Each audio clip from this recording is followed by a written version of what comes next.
Recording. Hello guys. This is kind of an impromptu video that I didn't plan to make, but here we are. We are sitting in 190e 2.3. As you can see, it's left-hand drive. And in Thailand, most cars drive on the right-hand side, so this is a bit scary. This is my first drive in this car. We've been restoring this car for, I'd say, almost half a year now, and it's a really long story which I hope to make a video about. But in this video, because this is the first drive, and I'm driving the car home, it's coming home after 6 months, I just want to document my initial impressions of the car. Holy. And at first I didn't really want to film, but it started to rain and I thought, okay, it could make for a pretty interesting video. You know, when it's raining, it just looks scenic and a bit more romantic. So I decided, okay, I'm gonna take out the GoPro and start filming. I mean, I have a lot to say already, but I'm having to concentrate a little bit harder than I'm used to because the steering wheel is on the left-hand side. In 200 meters, continue straight. For those of you who don't know, this car has a 5-speed dogleg gearbox, which is pretty unique to this car. You can see first gear is to the left and down. The funniest story is the previous owner of this car, I'm sure he used to know this, but maybe he's just so old that he forgot. And when we were talking to him, when we were about to buy the car, he told me that his car has 4-speed. And that was just really weird to us. It's like, what? No. A 2.316 should be a 5-speed. What are you talking about? It shouldn't be a 4-speed. And he was adamant. He said he's been driving this car for 30 years and he's sure that it has a 4-speed. And because at that time we didn't put on the leather shifter, it had a wooden shift knob which did not show the shift pattern. And we sat in the car. I mean, when I went to see the car, it wasn't in any driving condition. It wouldn't even start. But we demonstrated to him, look, there's a dogleg first gear. And that just blew his mind. He's like, what? This whole time he's had this car, he's been starting off in second gear. That's just super funny. This old German guy. Alright, so that's it about the shifter. Apart from the fact that it's a dogleg, there's nothing else that's special about it. The shifter mechanism, it's a bit loosey-goosey. It's not bad. It's not bad. It's just not bad. Like, if I were to rate it, I'd give it maybe a 6 out of 7. But considering it's old Mercedes, maybe a 7. Maybe a 7.5. Because, as you know, most Mercs shifter feel is not usually what they're known for. Alright, moving on to the other aspects of the car. We can talk about the steering next. This steering wheel, as you can see, is not standard. It's smaller than the standard one. It's much smaller. And I think having a smaller wheel on this car probably improves the driving, because the original one is quite big, and because the steering ratio of this car is so large, you need to do a lot of arm movements when you turn the car. So having a smaller wheel actually helps. And the fact that it's wood also, I don't know, I kind of like it. Sorry about the squeaking. This is bloody annoying. I'm gonna turn it off, but if I turn it off, I can't see what's going on. Oh my. I'll do it manually then. So this steering wheel, it's actually, there's not much feel coming through the wheel, to be honest.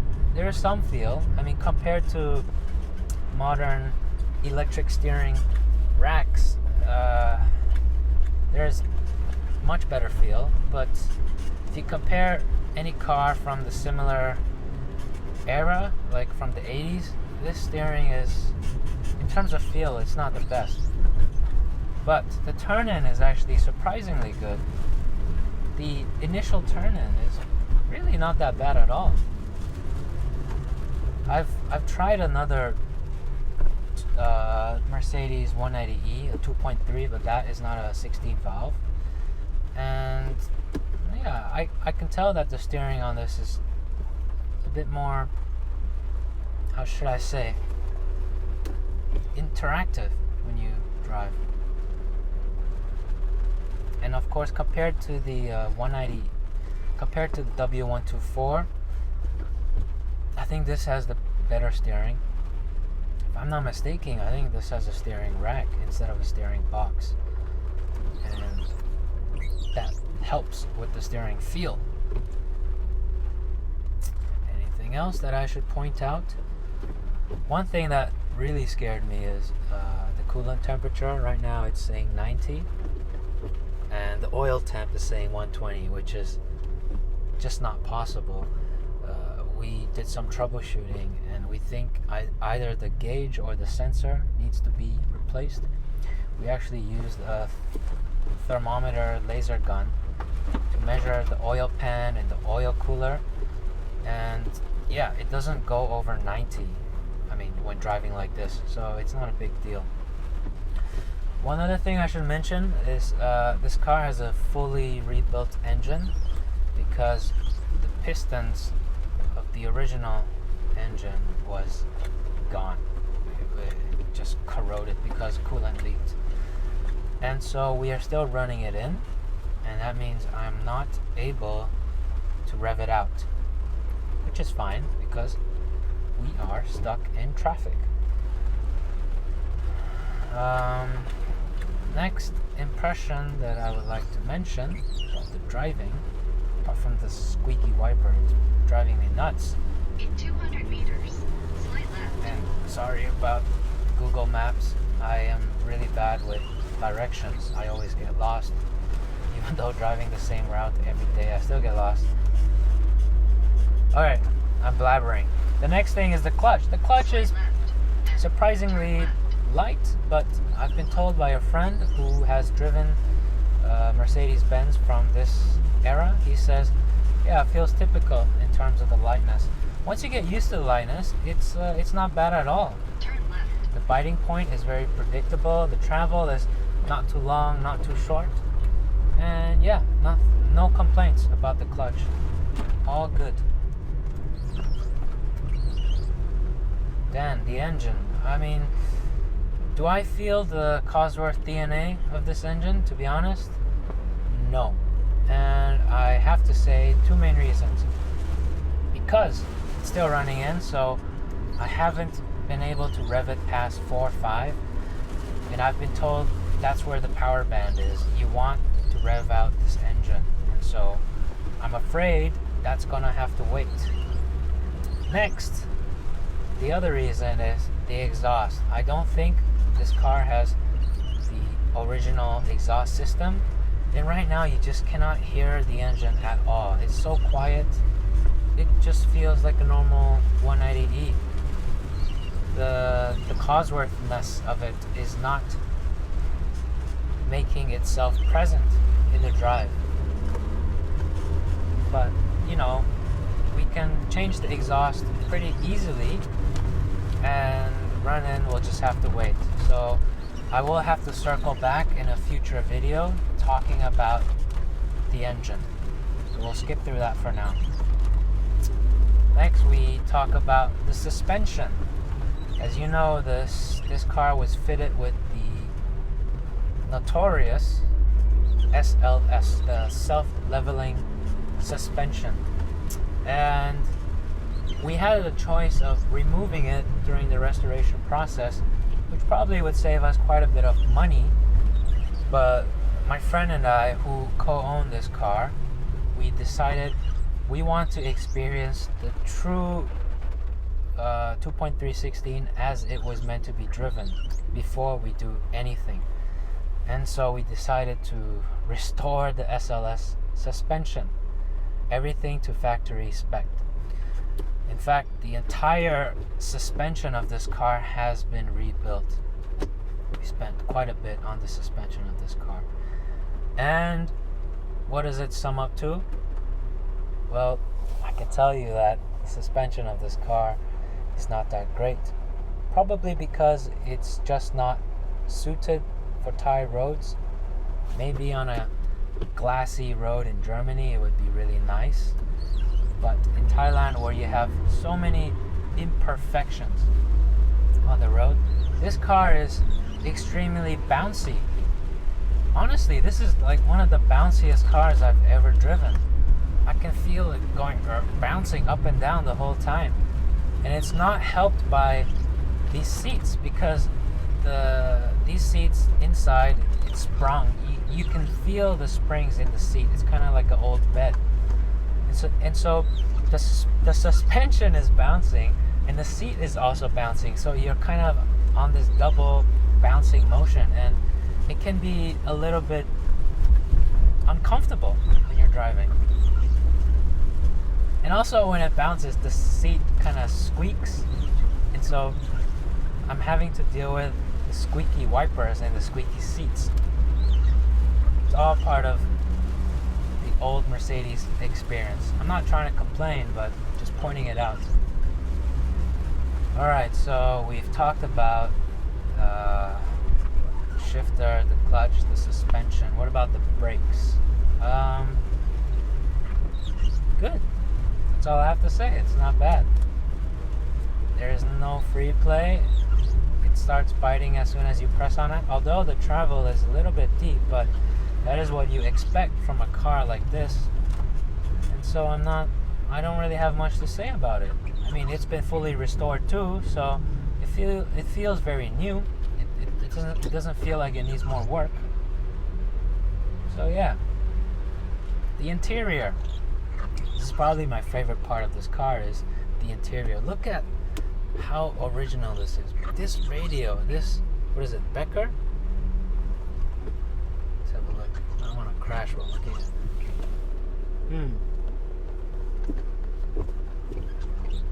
I don't know, something Mexico, but it's original and the FM radio does work. I don't have it on right now, but it does work. I just love how classic this interior is. It's beautiful. And the smell of this interior is just, I can sit in here all day. It's one of the best smells. maybe an old air-cooled 911 would smell better than this, but I mean, this is not far off in terms of old car smell. This is pretty damn good. Okay. I'm sorry about the rain. This is not really a test drive. This is more like testing my patience.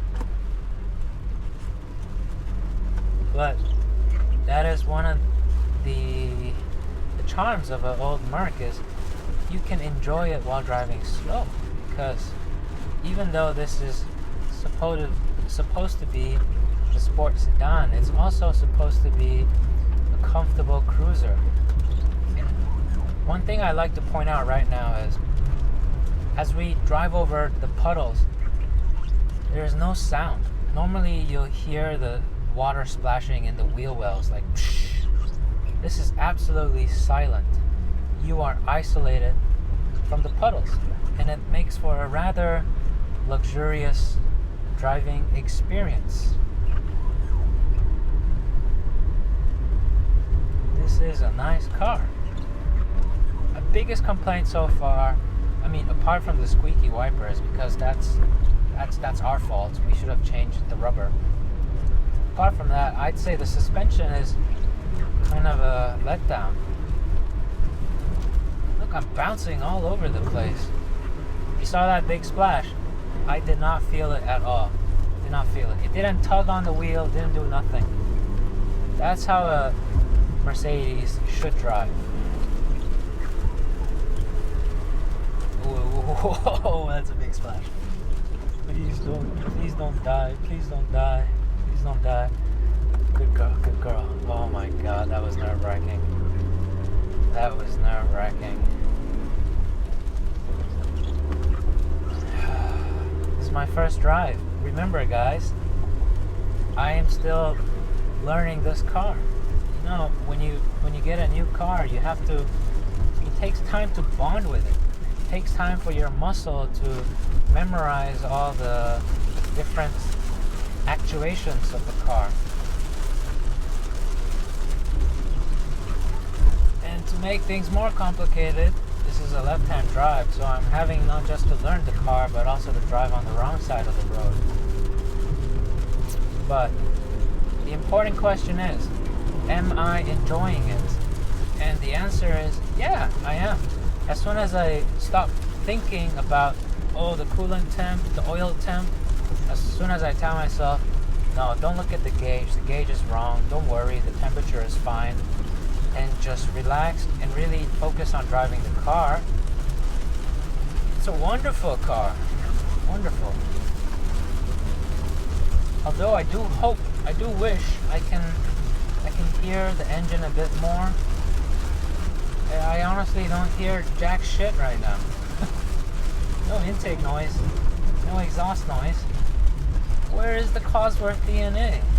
Somebody, please. Sorry, my shifting is not the best in this car because I'm not exactly used to shifting with my right hand. Okay, I'm able to push it a tiny bit. That was 3.5 in third gear.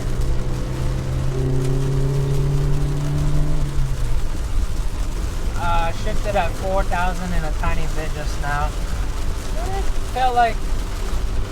felt slow. If I'll be honest, it felt slow.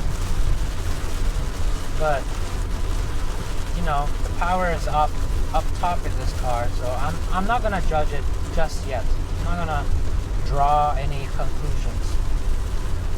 Now, if you're wondering what all these weird fabrics and strings are, it's kind of disgusting, to be honest, but oh, what the hell? It's something left by the previous owner's wife, and she said this is a blessing for the car and we shouldn't take it off because if you take it off, the car will be cursed. She actually said that.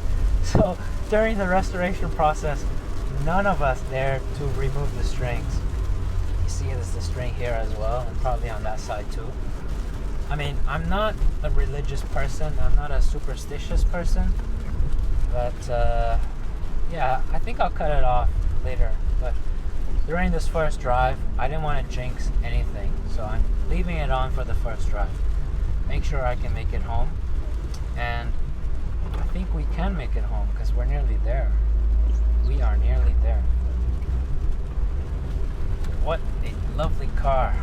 This is, in some aspects, a little bit disappointing, but when you just think about the history of this car, the significance of this car, and the story of this car, which I will share in another video, and I'm telling you, this car has one heck of a story.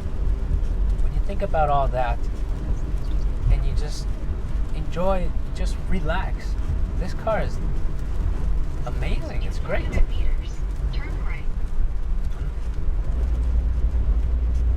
I'm kind of glad that it's raining too. It adds to the mood, you know.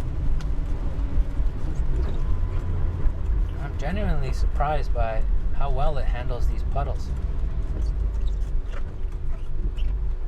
Better than a lot of modern Japanese cars. In my Honda Civic, for example, when you run over the puddles, the steering wheel will pull left or right. You can hear it in the wheel wells. You can hear the splashing.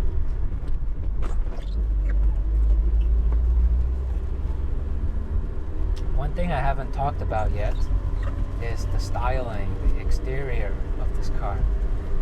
Did you know that the 2.316, this car, was never sold in red? This is the only red 2.316 that I know. Now, technically speaking, it's not a factory color, but I will share the details in another video, okay? And I promise you it is interesting. But the styling of this car by a gentleman called shut up, by a gentleman called Bruno Sacco, I think is just exquisite. It's one of the best looking cars ever, and it takes a true connoisseur to really appreciate the styling of this car. Someone who just started to like, or just starting to like cars, appreciate cars, they will not appreciate the styling of this car.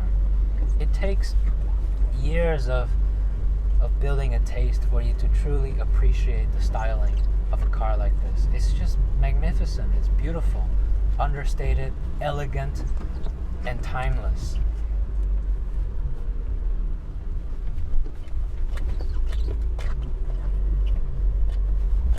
When you are just relaxed, this car is perfect. Now, I'd be very curious to utilize the higher level revs, the 4 to 7,000. That would be really interesting, but I suspect the chassis will not handle it that well. I suspect. But we will find out. And we are home. Perfect timing. Thank you.